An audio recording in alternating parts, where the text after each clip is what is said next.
Hello guys, so manali akong i-interview karon si Miss Axel Joy Sustituido. Paano na siya guys, igsoon sa akong mama. Hi! Hi, hello. So, nalimik karon diri sa peaceful nga lugar.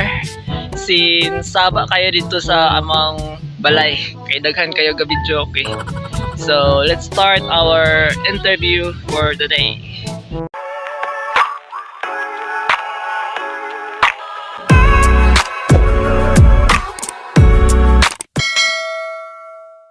My first question is, who is Jose Rizal? So, para sa imuha, kinsa man si Jose Rizal?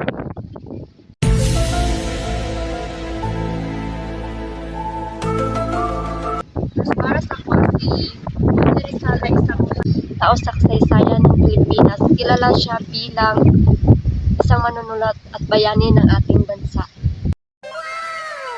My second question is, why he was shot to death or bakit siya pinaslang? Pinatay siya ng dahil sa kanyang panindigan laban sa mga problema sa lipunan tulad ng pag-aabuso ng mga Kastila noong unang panahon. Nice. So, my last question is, why he is our national hero o bakit siyang tinuring bayani ng ating bansa? Dahil sa kanyang pagmamahal sa Pilipinas at sa mga naibigay na inspirasyon sa mga Pilipino upang lumaban para sa kalayaan. So, that's all for today's interview. I hope namoy mga ano pa ang learnings and yeah, so mara to. Bye-bye. See ya.